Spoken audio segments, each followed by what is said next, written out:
ትንሣኤከ ለእለ አመነ ትንሣኤከ ለእለ አመነ ብርሃነ ክርስቶስ ተንሥአ እሙታን በአብይ ኃይል ወስልጣን አሰሮ ለሰይጣን አግዓዞ ለአዳም ሰላም እምይእዜሰ ኮነ ፍስሐ ወሰላም።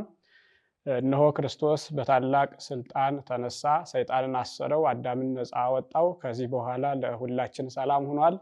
ክቡራን ኦርቶዶክሳውያን በያላችሁበት በአገርም በውስጥም በውጭም ያላችሁ የአብ የወልድ የመንፈስ ቅዱስ ሰላም ለሁላችሁ ይሁን። እንደምን ሰነበታችሁ?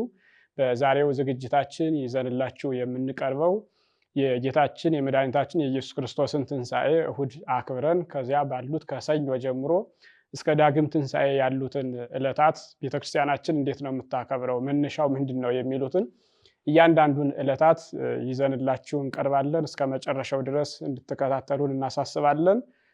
የመጀመሪያው ቀን በዕለተ ሰኑይ የሚታሰበው ማይዶት በመባል ይታወቃል። ማይዶት ማለት ምን ማለት ነው? ለምንድን ነው ማይዶት የተባለው? በሊቃውንት አጠራርስ ሌላስ አጠራር አለው ወይ የሚለውን እናያለን ማለት ነው። የመጀመሪያው ቀን እንደሚታወቀው ማይዶት ተብሎ የተጠራው በቅዱስ ያሬድ በስርዓተ ድጓው በሰራልን ስርዓት ይሁን እንጂ እርሱ ቢሰራውም ግን ቤተክርስቲያናችን ይህን በዓል የምታከብርበት ትንሣኤውን የምትተነትንበት ትንታኔ በጣም እጅግ አስደናቂ ነው።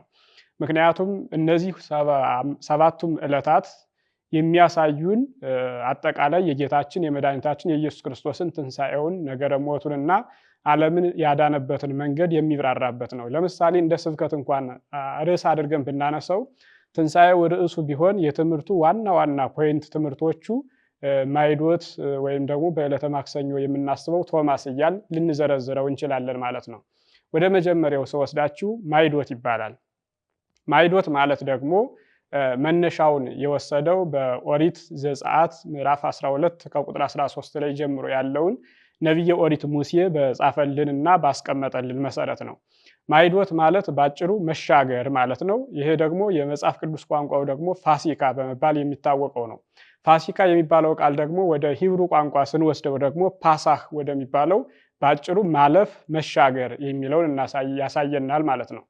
መነሻው በኦሪት ዘጸአት እንደሚታወቀው በሙሴ መሪነት እስራኤላውያን ፈርዖንን አሸንፈው እግዚአብሔር ረድቷቸው ባህር ተከፍሎላቸው ከመሻገራቸው በፊት የፋሲካውን በግ አርደው በዚህ ምክንያት ደሙን በራቸውን ቀብተውት ነበር። ደሙን ሲለቀቡት መድረከ ሆህቱን መልአከ ሞት እያለፈ ሂዶ እስራኤላውያንን ትቶ ግብፃውያንን በኩሩን አጥፍቶ ነበር ማለት ነው፣ ገድሏቸዋል። በዚህ ምክንያት ፋሲካ የሚባለው ወይም ደግሞ ፓሳህ የሚለው ወይም እኛ ማይዶት የምንለው መነሻው ከዚያ የተወሰደ ነው ማለት ነው፣ በመጽሐፍ ቅዱስ መነሻው። ታዲያ እኛ ማይዶት ብለን የምናከብረው ለምንድን ነው የሚለውን ስናይ እኛ ማይዶት ብለን የምናከብረው መሻገር የሚለውን ነው። ክርስቶስ እኛን ከሲኦል ወደ ገነት ከገሃነመ እሳት ወደ መንግስተ ሰማያት በሞቱ ምክንያት እኛን በዕለተ ዓርብ እንዳዳንን ማሳያ ስለሆነ ነው። ቅዱስ ጳውሎስ በቆሮንቶስ ምዕመራን በጻፈው ላይ ፋሲካችን ክርስቶስ በማለት ጠቅሶት እናገኛለን። ስለዚህ ሙሴ የክርስቶስ ምሳሌ ነው። ባሕረ ኤርትራ ደግሞ የባሕረ ገሃነም የባሕረ ሲኦል ምሳሌ ነው። የሙሴ በትሩ መቋሚያው ደግሞ የክርስቶስ የመስቀሉ ምሳሌ ናት። ፈርዖንና ግብፃውያን በሙሉ ደግሞ የሲኦል የዲያብሎስ የአጋንንት ምሳሌዎች ናቸው። ሙሴ እስከ ህዝቡ ማለት ነው አሸንፎ መሻገር እንደቻለ ሁሉ በክርስቶስ መሪነት ደግሞ እኛን አድንወን ከሲኦል ከሐሳር ከሞት ወደ ሕይወት ወደ ገነት ወደ መንግስተ ሰማያት ለመግባታችን ምሳሌ ነው ማለት ነው። በሊቃውንት ቋንቋ ደግሞ በቅዱስ ያሬድ ዝማሬ ሌላ ቦታ ላይ እንደምናገኘው ጸአተ ሲኦል ተብሎ ይጠራል። ሰኞ ማለት ነው የመጀመሪያው ቀን። ሰኞ የሚባለው ጸአተ ሲኦል ማለት ከሲኦል መውጣት ነው። በአንዳንድ ሊቃውንት ጥያቄ ጸአተ ሲኦልን ለምንድን ነው ሰኞ የምናከብረው? ጸአተ ሲኦል እኮ የተፈጸመው በዕለተ ዓርብ ነው ይላሉ። በትክክልም በዕለተ ዓርብ ጸአተ ሲኦል የሆነው በዕለተ ዓርብ ነው። ክርስቶስ በአካለ ነፍስ ወደ ሲኦል ወርዶ ነፍሳትን በሙሉ ይዞ ወጥቷል። ስለዚህ ጸአተ ሲኦል ዓርብ ነው። ነገር ግን በዕለተ ዓርብ ካለው በዓል አንጻር በትክክል መረዳት እንድንችል በዓላቱን ሊቃውንቶቻችን ወደ ሰኞ አምጥተው አክብረውልናል። ስለዚህ ማይዶት በሚል ስያሜ መሻገር ብለነዋል። ጸአተ ሲኦል ስንል ከሲኦል መውጣት ብላ ቤተክርስቲያናችን ታከብረዋለች። ስለዚህ ከዚህ የምንማረው ክርስቶስ እኛን ከገሃነም እንዳወጣን ከሲኦል እንዳወጣን በሞቱ በትንሣኤው ሕይወት እንደተበሰረልን ከመጀመሪያው ቀን ሰኞ የሚለውን ማይዶት በሚል ጸአተ ሲኦል በሚል ይታሰባል ማለት ነው። ይሄ የመጀመሪያው እና አንዱ ነው ማለት ነው። መነሻው ቅድም እንዳስታወስነው በኦሪት ዘጸአት ያለውን መነሻ አድርገናል። ፍጻሜው ደግሞ በአራቱም ወንጌላውያን በማቴዎስ ወንጌል ምዕራፍ 28 ከቁጥር 1 ጀምሮ በሉቃስ እንዲሁም 24 ላይ በማርቆስ 16 በዮሐንስ 20 ላይ ያለውን ነገረ ትንሣኤውን በሰፊው የሚተነትንና የሚያብራራ ሆኖ አግኝተነዋል ማለት ነው። ይሄ የመጀመሪያው ቀን ነው። ሁለተኛው ደግሞ ቶማስ በሚል ይታወቃል። ማክሰኞን ቶማስ በሚል ቤተክርስቲያናችን ይህን ስያሜ ሰይማ ታከብረዋለች ማለት ነው። ቶማስ እንግዲህ እንደሚታወቀው በዮሐንስ ወንጌል ምዕራፍ 20 ላይ ካለው ጋር ተመሳሳይ ማብራሪያ ያለው ነው። ከዳግም ትንሣኤ ጋርም ካለው ማብራሪያ ጋር የሚቀራረብና የሚዛመድ ነው ማለት ነው። ቶማስ ለቅዱሳን ሐዋርያት ጌታችን መድኃኒታችን ኢየሱስ ክርስቶስ በተነሳ ቀን ተሰብስበው ባሉበት ሰዓት በተዘጋው ቤት ገብቶ ተገልጦላቸው ነበር። በዚህ ሰዓት ቶማስ አልነበረም። ቶማስ ስላልነበር ተገለጠልን፣ አይተነዋል የሚለውን ነገር ሲሰማ ቶማስ ተሰምቶት እኔ ሳልኖር ሳላይ እንዴት እቀራለሁኝ? ስለዚህ ካላየውኝ ትንሣኤውን ጎኖቹን ካልዳሰስኩኝ መነሳቱን አላምንም በማለት ተጠራጠረ ማለት ነው። ስለዚህ ጌታችን ቶማስ ባለበት ቀን ተገኝቶ ቶማስን እና አትጠራጠር፣ እጅህን ወደ ጎኖቼ ውስጥ አስገባ፣ ያመንክ እንጂ የምትጠራጥር አትሁን ብሎታል። ቶማስም ጌታዬ አምላኬ በማለት መስክሯል ማለት ነው። በሊቃውንት ትንታኔ በሃይማኖተ አበው በተለያዩ ማብራሪያዎች እንደምናገኘው ቶማስ የጌታን ጎን በዳሰሰበት ሰዓት የቶማስ እጆቹ እሳት እንደገባ ጅማት ሆነው ተቃጥለዋል። በዚህ ምክንያት ጌታዬ አምላኬ ሲል ጌታችን በቸርነቱ እንደፈወሰውና እንዳዳነው ተጽፎ ይገኛል። ቶማስ ይህን ትምህርት ከተማረ በኋላ ካየ በኋላ ትንሣኤውንም እርገቱንም አይቻለው በማለት እስከ ዕለተ ሞቱ ድረስ በሐዋርያዊ አገልግሎቱ ጸንቶ መኖሩ ይታሰብበታል ማለት ነው። ቶማስ ለምንድን ነው አላምንም ያለው የሚለውን ሊቃውንተ ቤተክርስቲያን እንደሚያስረዱት የመጀመሪያው ጥንቱ የመጣበት ማንነቱ እንዳለቀቀው ለማስረዳት ይሞክራሉ። ይሄ ማለት ቶማስ መሰረቱ የመጣበት ህብረት ምንድን ነው? ሰዱቃውያን የሚባሉ ህብረቶች አሉ በአይሁድ ህብረቶች መካከል። ሰዱቃውያን የሚባሉት ደግሞ ትንሣኤ ሙታን እንደሌለ የሚያምኑ፣ ትንሣኤ ሙታንን አያምኑም። የሰው ልጅ ከሞተ በኋላ ተመልሶ አይነሳም የሚል አመለካከት ካለው ማህበረሰብ ነበር የመጣ። ያንን ፈጽሞ አልረሳውም ነበር ወደሚለው ሂደዋል። አሁን ክርስቶስ መነሳቱን ደግሞ በአካል ካላረጋገጥኩኝ አላምንም ወደሚለው የመጣበት ይሄ ነው ይላሉ። ሁለተኛው ደግሞ በጎ አመለካከቶች አሉ። ቶማስ መንፈሳዊ ቅናት መቅናቱን ነው የሚብራራው። ሌሎቹ ሐዋርያት የጌታን መነሳቱን አይተናል፣ ሰምተናል፣ በእጃችን ዳሰነዋል ብለው ሲያስተምሩ፣ ቶማስ ግን አንተስ ሲባል እኔ ግን ሰምቻለሁ ነግረውኛል እንጂ አላየውም ማለቱ ለቶማስ ለውስጡ አልተመቸውም። ስለዚህ ሐዋርያት እንዳዩ እኔም ማየት አለብኝ፣ እንደሰሙ መስማት አለብኝ ወደሚለው ቀና ነገር መጥቶ ካላየው አላምንም ማለት። ጌታም ደግሞ በጎ ምኞቱን አይቶለት በመካከል ተገኝቶ አስተምሮታል፣ አሳይቶታል ማለት ነው። ስለዚህ ክቡራን አድማጮቻችንና ተመልካቾቻችን ከቶማስ የምንማረው እኛ የግድ ካላየ ነው ካልሰማ ነው ትክክል አይደለም የሚለውን ሳይሆን የቶማስን የውስጥ የሆነ በጎ ፍላጎቱን ለወንጌል ያለውን ቀናኢነት ለክርስቶስን ለማየት ያሳደረውን ጉጉትና እግዚአብሔር ደግሞ እስከ መጨረሻው ድረስ እንዳጸነው ከቶማስ እንማራለን ማለት ነው። ባጭሩ ቤተክርስቲያናችን ማይዶትን ሰኞ ማይዶት፣ ማክሰኞን ደግሞ ቶማስ በሚል ስያሜ ታስተምረዋለች ማለት ነው። ባጭሩ ይህን እንረዳለን ማለት ነው። ከቶማስ የምንማረው ቶማስ የመጀመሪያው አመለካከቱ ለማንሳት እንደሞከርነው ከሰዱቃውያን ማህበር ስለሆነ የመጣው ያለው ሰዱቃዊነቱ ፈጽሞ አልጠፋለትም ነበር ማለት ነው።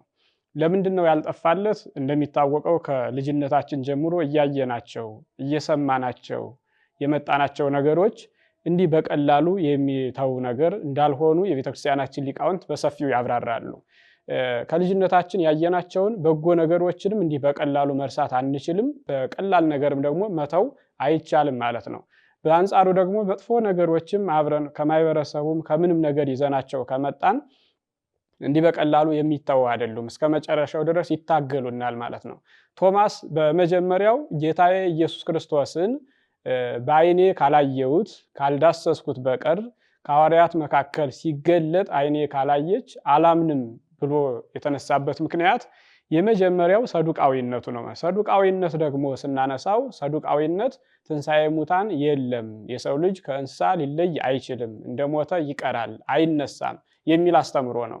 ስለዚህ ቶማስ ፈተና የሆነበት የመጀመሪያው ይህ ስለነበር ክርስቶስ መነሳቱን ሞትን አሸንፎ ድል አድርጎ መነሳቱን በዓይኔ ካላየው በቀር አላምንም ያለበት ምክንያት ይሄ ነው። የተወደዳችሁ የክርስቶስ ቤተሰቦች ከቶማስ ከዚህ የምንማረው ምንድን ነው የሚለውን ስናይ የእያንዳንዳችን ችግሮቻችን ምንድን ናቸው? አሁን ያለንበት ለምንሰራው ስህተት፣ ለምንፈጽማቸው ነገሮች፣ ለምናደርጋቸው በጎ አመለካከቶች ሁሉ ከጀርባ ከልጅነታችን ጀምሮ ይዘናቸው የመጣናቸው ነገሮች ዋጋ ያስከፍሉናል፣ ጸጋም ያሰጡናል እና እነዚህን መፈተሽ መመርመር እንዳለብን ከቶማስ እንማራለን ማለት ነው። እና ቶማስ አላምንም ያለበት ምክንያት ይሄ ነው። ክርስቶስ ግን ለዚህ የሰጠው በጎ ምላሽ ደግሞ በጣም እጅግ አስደናቂውን ነገር ነው። ምክንያቱም ቶማስ አላምንም ብሏልና እኔ ምን አገባኝ ሊል አልቻለም። ይሄ ከክርስቶስ ባህሪ ጋር የሚሄድ እንኳን ከክርስቶስ ጋር ከኛ ከእያንዳንዳችን አማኞች ጋር እንደዚህ አይነት አመለካከቶች ሊስማሙን ሊመጥኑን አይችሉም። ስለዚህ ክርስቶስ በመካከላቸው ተገኝቶ የምታምን ሁን እንጂ የምትጠራጠር አትሁን፣ ብፁዓንስ ሳያዩኝ ያምኑብኛል በማለት አስተምሮታል ማለት ነው። ቶማስም ያ ቀድሞ ፈተና ሆኖበት የነበረውን ነገር ከዚሁ ላይ አራግፎታል ማለት ነው። እስከ መጨረሻው ድረስ ጸንቶ ራሱን ለሐዋርያነት አዘጋጅቶ ልክ እንደነ ቅዱስ ጴጥሮስ፣ እንደነ እንድርያስ፣ እንደነ ዮሐንስ ወንጌላዊ ለወንጌል ዋጋ ከፍሎ እስከ መጨረሻው ድረስ ጸንቶ እንዲያውም አሁን በህንድ አገረ ስብከት መንበረ ቶማስ በሚባል ስሙ ይጠራል ማለት ነው። ከአምስቱ አብያተ ክርስቲያናት የቶማስ ደቀ መዛሙርት ዛሬ በህንድ ይገኛሉ ማለት ነው። እና ቶማስ የመጀመሪያው ስህተቱ ይሄ ነው። በዚህም እንማርበታለን ማለት ነው።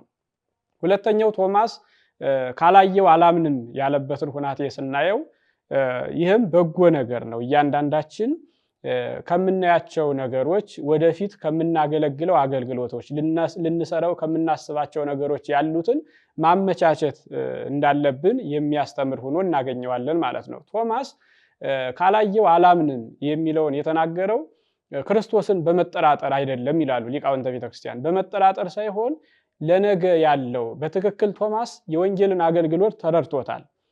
ክርስቶስ ያስተማረው ለምን እንደሆነ አውቆታል። ምክንያቱም ከክርስቶስ እንደተማረ እርሱ ደግሞ ልክ እንደ ክርስቶስ ማስተማር አለበት። ያየውን፣ የሰማውን፣ የተረዳውን ሁሉ ለሌሎች ተከታዮች ለአማኞች ማስረዳት፣ ማስተማር ይጠበቅበት ነበር ማለት ነው። ስለዚህ ቶማስ ነገ ሌሎቹ ሐዋርያት እነ እንድርያስ እነ ጴጥሮስ አይተናል፣ ክርስቶስ ተነሳ፣ ደስ ይበላችሁ፣ ሞት ተሸነፈ ብለው ሲያስተምሩ አንተስ ስባል እኔ አላየውም፣ ካላየው እንዴት ብዬ ማስተማር እችላለሁ? ስለዚህ ያላየሁትን ነገር ማየት አለብኝ በማለት መነሳቱ ቶማስ በዚህም በጎ ትምህርቶችን ያስተምረናል ማለት ነው።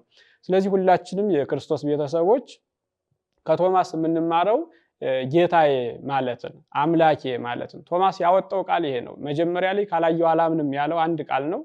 ኋላ ግን ሲገለጥለት በእጆቹ ዳሶ አረጋግጧል። መዳሰስ ብቻ አይደለም ጌታዬ ብሏል። ጌታዬ ብቻ ብሎ አይደለም የበቃው፣ አምላኬ ብሏል።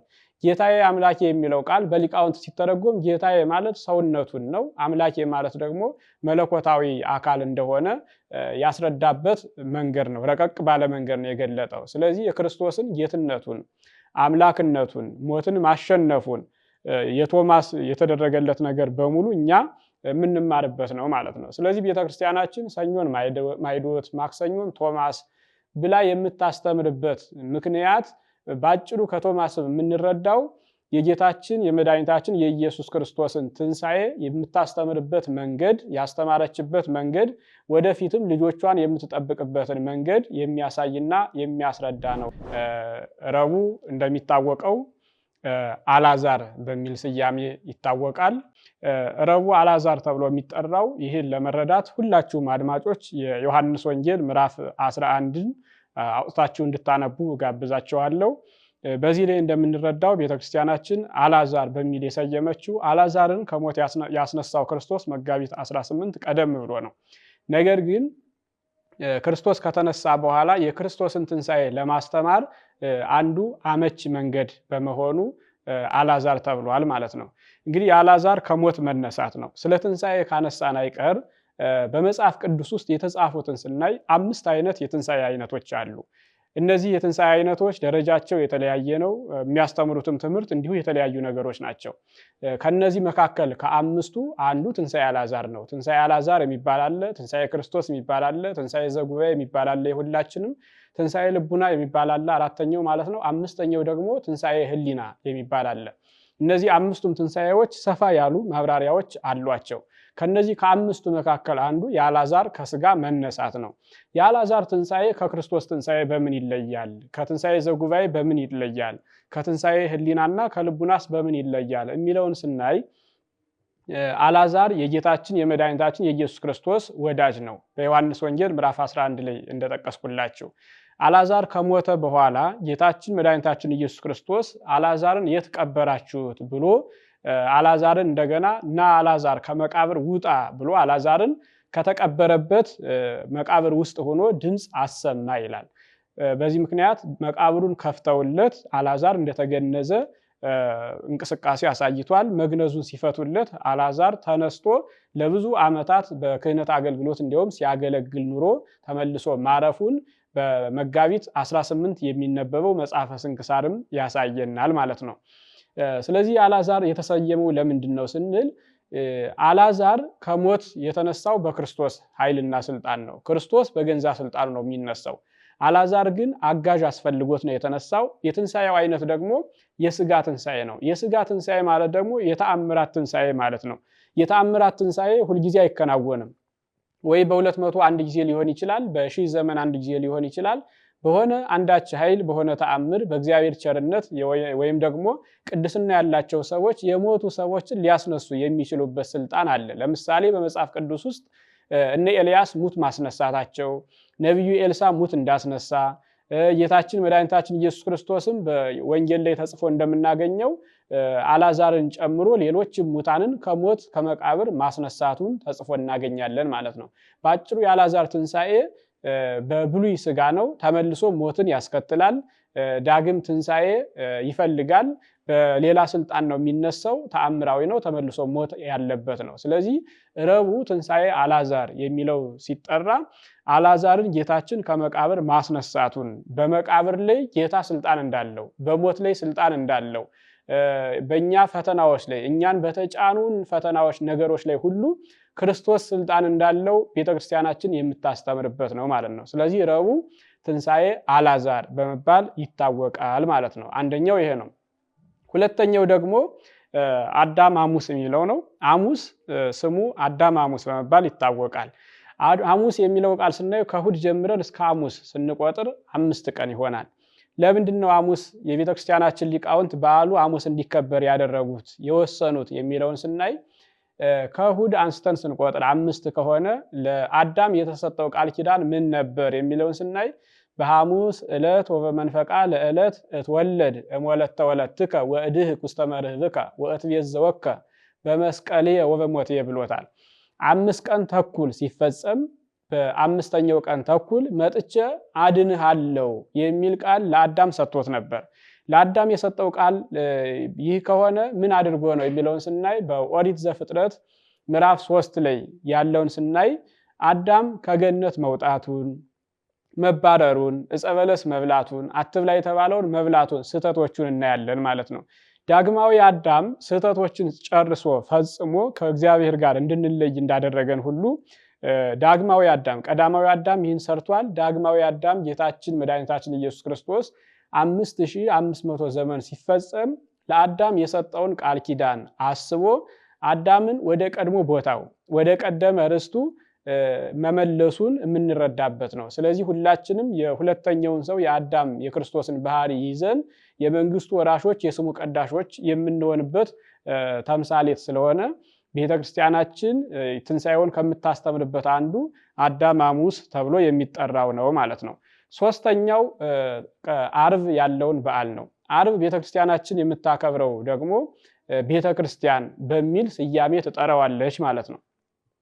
እንደሚታወቀው ቤተክርስቲያን ብላ ቤተክርስቲያናችን የምትጠራቸው የጸሎት መካነ ጸሎቱ ቤተክርስቲያን ተብሎ የሚጠራበት አለ። እንደሚታወቀው መስዋዕቱ የሚሰዋበት፣ ስጋው የሚቆረስበት፣ ደሙ የሚፈተትበት፣ እያንዳንዳችን የምንጠመቀው የተጠመቅንበትና ልጅነትን ያገኘንበት ወደፊትም ምስጢራትን የምንፈጽምበት ቦታ ቤተ መቅደስ፣ መካነ ጸሎት፣ መካነ ምጽዋዕ፣ ቤተክርስቲያን ተብሎ ይጠራል። ይህ አንደኛው ነው። ሁለተኛው ደግሞ አጠቃላይ የሰው ልጅ ቤተክርስቲያን ተብሎ ይጠራል ማለት ነው። ቤተክርስቲያን ተብሎ የተጠራው ደግሞ አጠቃላይ የሁላችንም ህብረት ቤተክርስቲያን ነው። ሁለትም ሶስትም ሆነው በስሜ በተሰበሰቡበት እኔ እገኛለሁ ብሎ ክርስቶስ ራሱ እንዳስተማረን ቤተክርስቲያን ተብሎ የሚጠራው የክርስቲያኖች ህብረት፣ የአማኞች ህብረት፣ በስሙ የተጠሩት የኦርቶዶክሳውያን ህብረት ቤተክርስቲያን ተብሎ ይጠራል። አርብ ቤተክርስቲያን ነው ብላ ቤተክርስቲያናችን የምታከብረው ክርስቶስ ለዚች ሙሽራ ለዚች ቤተክርስቲያን ሞተላት፣ ስጋውን ቆረሰላት፣ ደሙን አፈሰሰላት፣ ለአንዲት ሙሽራው ብሎ ክርስቶስ ዋጋ ከፈለላት ብላ የምታስተምርበት ነው ማለት ነው። ይሄ ማለት በቀራንዮ በዕለተ ዓርብ ያፈሰሰው ስጋውን የቆረሰው ደሙን ያ ደግሞ የሚከናወነው የሚሰጠው በቤተክርስቲያን ላይ ስለሆነ በዕለተ ዓርብ የተመሰረተችው ቤተክርስቲያን በዚሁ በዕለተ ዓርብ ትታሰባለች ማለት ነውና ትንሣኤውን ስናከብር ዕለተ ዓርብ ቤተክርስቲያን ናት። ሐሙስ አዳም ሐሙስ ነው። ረቡዕ ደግሞ ትንሣኤ አልዓዛር ነው ብለናል። እነዚህ ሶስቱ ነገሮች በዋናነት ቤተክርስቲያናችን የጌታችን የመድኃኒታችን የኢየሱስ ክርስቶስን ትንሣኤ የምታስተምርባቸው መንገዶች ናቸው ማለት ነው። የመጀመሪያውን እንዳነሳ ነው በሞት ላይ በመቃብር ላይ ስልጣን ያለው አምላክ እንዳለን፣ ሐሙስን ስናይ ደግሞ ቃሉን የሚፈጽም አምላክ እንዳለን፣ ቤተክርስቲያንን ስናይ ደግሞ ለሁሉ መሰረት የሆነ ቤተክርስቲያን እንደሚታወቀው ጉልላቷ በመስቀል ነው። ከስርም ደግሞ መሰረቷ መስቀል ነው። ከመስቀል ጋር የተያያዘ ሕይወት ነው ያላት ቤተክርስቲያን። ይሄ ማለት የቤተክርስቲያን ቀለበቷ የጌታችን የመድኃኒታችን የኢየሱስ ክርስቶስ መስቀል ነው ማለት። ይህን መስቀሏን በየትኛውም አጋጣሚ ልታወልቀው አትችልም። እስከ መጨረሻው ድረስ ተሸክማ ትኖራለች ማለት ነው። ምክንያቱም ሙሽራዋ የሞተላት ዋጋ የከፈለላት መስቀሉን ያሸከማት ራሱ ስለሆነ የኔ የሆነ መስቀሌን ተሸክሞ ይከተለኝ ባለው መሰረት እስከ መጨረሻው ድረስ በዕለተ ዓርብ የተሸከመውን መስቀል ተሸክማ ትኖራለች። እኛ በማተባችን በአንገታችን የምንይዘውን መስቀል ቤተክርስቲያን በራሷ ተሸክማው ትኖራለች ማለት ነው። ጉልላቱ የህንፃ ቤተ መቅደሱ ብቻ ሳይሆን ሁላችንም እያንዳንዳችን እስከ ዕለተ መጨረሻው እስከ ዕለተ ሞታችን ድረስ ስንመሰክረው የምንኖረው የጌታችን የመድኃኒታችን የኢየሱስ ክርስቶስን አዳኝነቱን የምናይበት ነው ማለት ነው። ስለዚህ የክርስቶስ ቤተሰቦች ምን እንማራለን ከዚህ ጉባኤ? በዕለተ ዓርብ ቤተክርስቲያን ብላ ሰይማው ከቤተክርስቲያን ምን እንማራለን የሚለውን ስናይ ለአንድ ዓላማ መኖር እንዳለብን ያስተምረናል ማለት ነው። ክርስቶስ በዓላማ ነው የሞተው። በዓላማ የሞተው እኛን ሊያድን ለቤተክርስቲያን ነው የሞተው። ክርስቶስ ለቤተክርስቲያን ከሞተ እኛ ደግሞ ለራሳችን መሞት አለብን። መሞት ሲባል መተው ያሉብን ብዙ ነገሮች አሉ። የሞተ የተተወ የተረሳ ነው። ለራሳችን ለዓለም መሞት አለብን። ለኃጢአት መሞት አለብን። ክፉ ነገሮችን ሁሉ ከራሳችን አስወግደን ለአንድ አካላችን እንግዲህ ቤተክርስቲያንና በክርስቶስ መካከል ያለው ህብረት የአካል ህብረት ነው ያለው። የአካል ህብረት ሲባል ከአንገታችን በላይ ያለው አካል ክርስቶስ ነው። ከዚያ በታች ያለው የሕዋስ ክፍሎቻችን ደግሞ እኛ ነን ማለት ነው።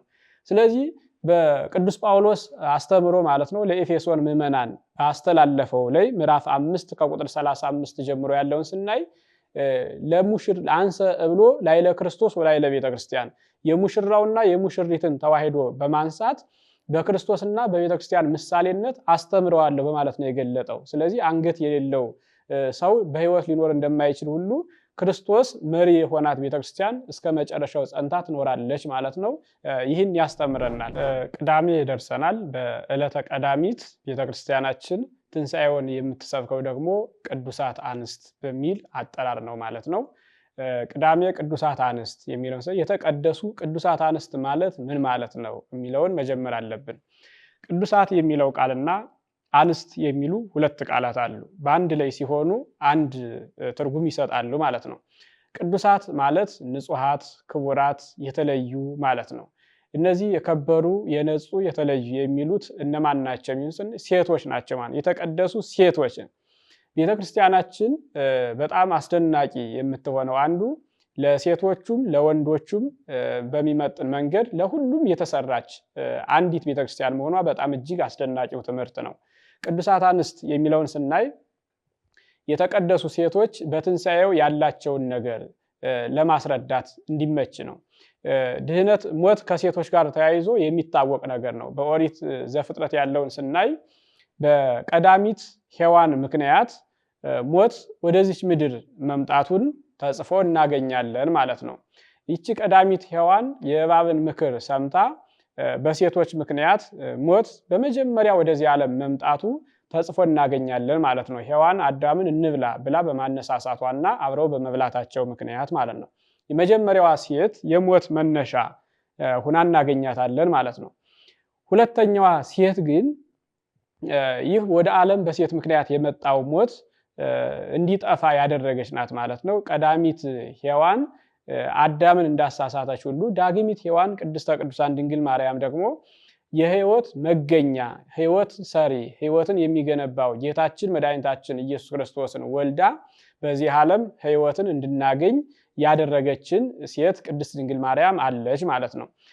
እንግዲህ ከዚህ አንጻር ተያይዞ በመጽሐፍ ቅዱስ ውስጥ በጣም ብዙ የተቀደሱ መልካም የሆኑ በምግባራቸው፣ በገንዘባቸው፣ በአስተሳሰባቸው፣ በትዳር አመራራቸው፣ በልጅ አስተዳደጋቸው በመጽሐፍ ቅዱስ ውስጥ ስማቸው የሚታወቁ እጅግ የተቀደሱ ሴቶች አሉ። ለምሳሌ እነ ሳራን ማንሳት ይቻላል፣ እነ ርብቃን ማንሳት ይቻላል።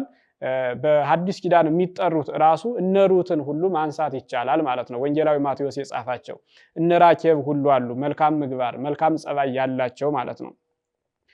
ከዚያ አያይዞ ከሞቱ ጋር ተያይዞ በዕለተ ዓርብ መስቀል ተሸክሞ ወደ ቀራንዮ ሲሄድ እያለቀሱ እያነቡ የተቀበሉት ሴቶች ሁሉ አሉ።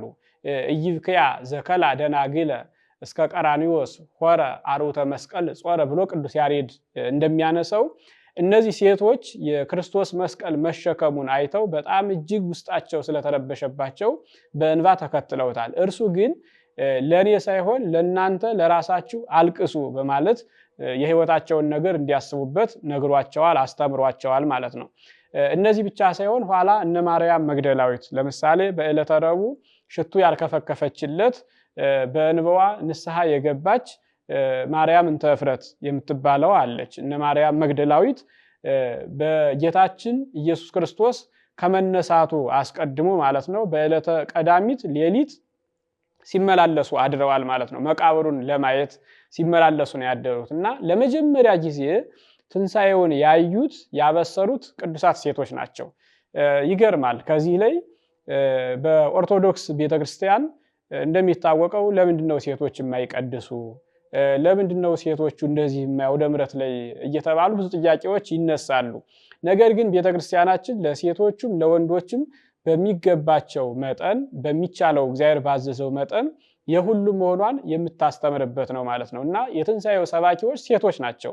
ለመጀመሪያ ጊዜ ጌታ ተነሳ፣ ክርስቶስ ተነሳ፣ ኢየሱስ ተነሳ የምስራች የሚለውን ቃል ያሰሙት ከሐዋርያት ቀድመው፣ ከሐዋርያት ስላችሁ ከነ ቅዱስ ጴጥሮስ ከነ ዮሐንስ ወንጌላዊ ቀድመው የጌታ የኢየሱስ ክርስቶስ የትንሣኤው ሰባኪዎቹ ሴቶቹ ናቸው ማለት ነው። ስለዚህ ምን እንማራለን የሚለውን ስናይ የተቀደሱ ሴቶች በዕለተ ቀዳሚት እንዲታሰቡ ቤተክርስቲያን የሴቶችም መሆኗንና ከነዚህ ቅዱሳት ሴቶች ደግሞ እናቶቻችን እህቶቻችን ለጌታ ትንሣኤ ለመልካም ፍቅር እንዳላቸው ሁሉ ከዚህም ብዙ ትምህርቶችን ወደ ቤተክርስቲያን መገስገስን እንግዲህ ወደ መቃብሩ ነው በሌሊት በጨለማ ወደ መቃብር መሄድ ለሴቶች በጣም እጅግ አስፈሪው ነው።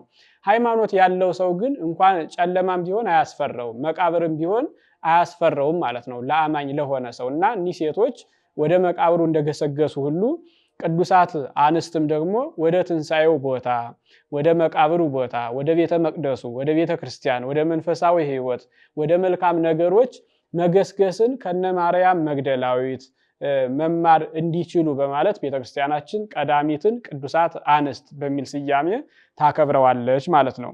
ወደ ሁለተኛው ስንሄድ ደግሞ ዳግም ትንሣኤ ተብሎ የሚጠራው ነው። ዳግም ትንሣኤ ማለት ሁለተኛ ትንሣኤ እንደማለት ነው። እንግዲህ ትርጉሙ ስናየው በሁለት ምክንያት ዳግም ትንሣኤ ተብሎ እናገኘዋለን። አንደኛው ዳግም ትንሣኤ ተብሎ የሚጠራው የመጀመሪያው የትንሣኤ ዕለት የሚባሉት የእግዚአብሔር ቃሎች በዳግመኛው ትንሣኤም ያው ራሱ ሳይቀየር ሳይለወጥ የሚደረስ በመሆኑ ዳግም ብለው ሊቃውንቱ ይጠሩታል ማለት ነው። ሁለተኛው ደግሞ ለሐዋርያት ጌታችን የተገለጠበት አገላለጥ በዮሐንስ ወንጌል ምዕራፍ 20 ላይ ያለውን መነሻ በማድረግ ነው። ሐዋርያት በተዘጋ ቤት ውስጥ ሆነው ተደብቀው አይሁድን ፈርተው ባሉበት ሰዓት ጌታችን መድኃኒታችን ኢየሱስ ክርስቶስ በተዘጋው ደጅ በር ክፈቱልኝ ሳይል ሳያንኳኳ ድምፅ ሳያሰማ በመካከላቸው ሰላም ለእናንተ ይሁን በማለት ተገለጠላቸው። በዚህ ሰዓት ሲገለጥላቸው እንደ ሁለተኛ ትንሣኤ አድርገው ቆጥረውት ደስ ብሏቸዋልና ያንን ለመግለጥ ነው ዳግም ትንሣኤ የሚባለው። ባጭሩ ከዳግም ትንሣኤ ወይም ደግሞ ከሁለተኛው እሁድ ምን እንማራለን የሚለውን ስናይ አንደኛ የሐዋርያት ፍርሃት ነው። ሁለተኛ የጌታችን የኢየሱስ ክርስቶስ ለሐዋርያት የተገለጠበት አገላለጥና ምስጢር።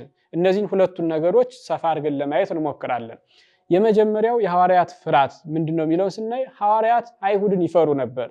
አይሁድን ስለፈሩ በተዘጋ ቤት ውስጥ ሆነው ድምፅ ሳያሰሙ ፈርተው ነበር። ያ በግልጽ ይማሩ የነበሩት አብረውት ይከተሉት የነበሩት በትኩሳት በጋለ ስሜት ያመልኩት የነበሩት ቅዱሳን ሐዋርያት ጌታችን በዕለተ ዓርብ ሙቶ ከተቀበረ በኋላ ትንሣኤው እስከሚበሰርላቸው ድረስ በጽኑ ፍርሃት ውስጥ ነበሩ።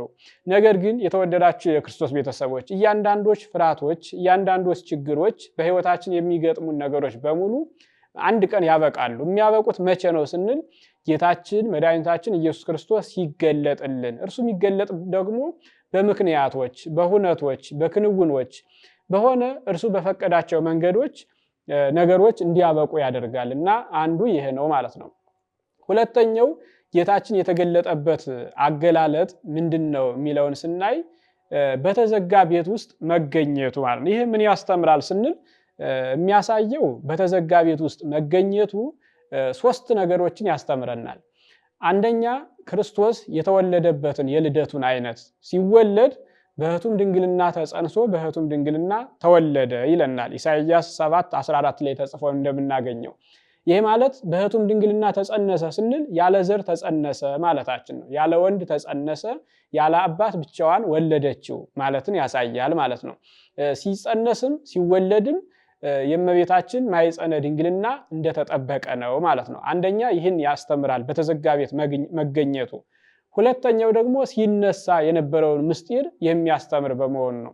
ሲነሳ ክርስቶስ ድንጋዩ አልተከፈተም፣ መቃብሩ አልተከፈተም፣ ድንጋዩ አልተነሳም፣ መግነዙም እዛው እንዳለ ነው የተገኘው። ጌታችን ኢየሱስ ክርስቶስ ያለበት የተቀበረበት መቃብር በጎልጎታ በኢየሩሳሌም ይገኛል። ብንሄድ የመግነዙ ቦታ ዛሬም አለ። ነገር ግን ጌታችን የለም። ያለው የት ነው? በኢየሩሳሌም ሰማያዊት ነው። ተነስቷል፣ ስለተነሳ ማለት ነው።